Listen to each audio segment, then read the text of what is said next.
اعوذ باللہ من الشیطان الرجیم بسم اللہ الرحمن الرحیم۔ سورہ روم کی آیتیں پڑھ رہا ہوں، آیت نمبر 30، 31، 32۔ فَأَقِمْ وَجْهَكَ لِلدِّينِ حَنِيفًا، پس آپ یکسو ہو کر اپنا رخ اس دین کی طرف رکھو۔ فطرت اللہ التي فطر الناس علیہا، اللہ کی فطرت جس پر اس نے لوگوں کو بنایا ہے۔ لا تبدیل لخلق اللہ، اس کے بنائے ہوئے کو بدلنا نہیں۔ ذالک الدین القیم، یہی سیدھا دین ہے۔ وَلَكِنَّ أَكْثَرَ النَّاسِ لَا يَعْلَمُونَ، لیکن اکثر لوگ نہیں جانتے۔ مُنِيبِينَ إِلَيْهِ وَاتَّقُوهُ وَأَقِيمُوا الصَّلَاةَ وَلَا تَكُونُوا مِنَ الْمُشْرِكِينَ، اسی کی طرف متوجہ ہو کر اور اسی سے ڈرو اور نماز قائم کرو اور مشرکین میں سے نہ بنو۔ من الذین فرقوا دینہم وکانوا شیعا، جنہوں نے اپنے دین کو ٹکڑے ٹکڑے کر لیا اور وہ بہت سے گروہ ہو گئے۔ کل حزب بما لدیہم فرحون، ہر گروہ اپنے طریقے پر خوش ہے جو اس کے پاس ہے۔ یعنی ہر فرقہ اور گروہ سمجھتا ہے کہ وہ حق پر ہے اور دوسرے باطل پر، اور جو سہارے انہوں نے تلاش کر رکھے ہیں، جن کو وہ دلائل سے تعبیر کرتے ہیں، ان پر خوش اور مطمئن ہیں۔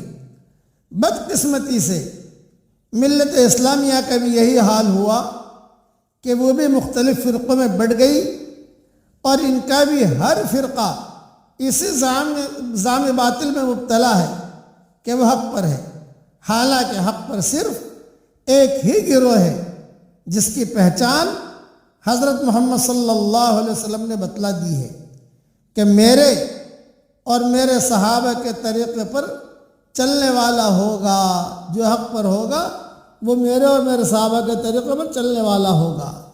ہمیشہ یاد رکھنا، اصل دین ایک ہے اور وہ ہر پیغمبر پر اپنی کامل شکل میں اترا ہے۔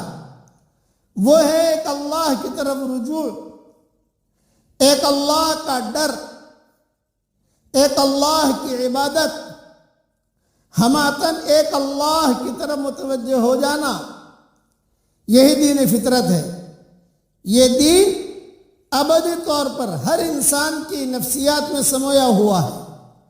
تمام پیغمبروں نے اسی ایک دین کی تعلیم دی ہے، مگر ان کے پیرووں نے، ان کے شاگردوں نے، ان کے بعد کے آنے والی نسلوں نے ایک دین کو کئی دین بنا ڈالا، ٹکڑے ٹکڑے کر دیے۔ کئی دین ہمیشہ ان اضافی بحثوں سے بنتا ہے جو بعد کے لوگ پیغمبروں کی ابتدائی تعلیمات میں پیدا کرتے ہیں۔ عقائد میں نو ایجاد مشغافیاں، عبادات میں خود ساختہ مسائل، زمانے کے تاثر کے تحت دین کی نئی نئی تعبیریں، یہی وہ چیزیں ہیں جو بعد کے دور میں ایک دین کو کئی دین بنا دیتی ہیں۔ جب یہ اضافے وجود میں آتے ہیں تو لوگ اصل دین کے بجائے اپنے انہی اضافوں پر سب سے زیادہ زور دینے لگتے ہیں، جن کی بدولت وہ دوسرے گروہ سے جدا ہو کر الگ گروہ بنے ہیں۔ ایک گروہ ایک قسم کے اضافے پر زور دیتا ہے اور دوسرا گروہ دوسرے قسم کے اضافے پر زور دیتا ہے۔ اس طرح بالآخر یہ نوبت آتی ہے کہ ایک دین کو ماننے والے عملاً کئی دینی گروہ میں بٹ کر رہ جاتے ہیں۔ اسی لیے اس وقت میں امت ٹکڑے ٹکڑے ہو گئی، اور اب تو یہ حال ہوا کہ پوری امت کو جوڑنا مشکل ہو گیا، جسے ناممکن کہتے ہیں۔ اتنے مذہب بن گئے، اتنے ساری دنیا میں جا کر دیکھو آپ، الگ الگ۔ اور ایک نصیحت یاد رکھنا کہ جب دین کی حقیقت نکل جاتی ہے تو دھوم دھام والا دین وجود میں آتا ہے، دھوم دھام، مطلب کہ اس کی حقیقت نکل گئی ہے۔ پھر آدمی اسی دھوم دھام کے دین کے پیچھے چلتا رہتا ہے اور اللہ تعالیٰ سے دور ہوتا رہتا ہے۔ اللہ تعالیٰ ہمیں وہ دین پر چلنے کی توفیق عطا فرمائے جو اللہ کو پسند ہو، ایسا ایمان دے کہ اس کے بعد کفر نہ ہو، ایسی ہدایت دے کہ اس کے بعد گمراہی نہ ہو، ایسی ترقی دے کہ اس کے بعد تنزلی نہ ہو، اور ایسا اس کا قرب دے کہ اس کے بعد اس سے دوری نہ ہو۔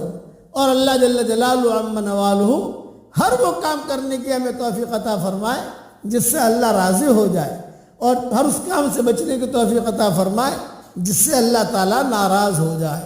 آمین۔ وآخر دعوانا ان الحمد للہ رب العالمین۔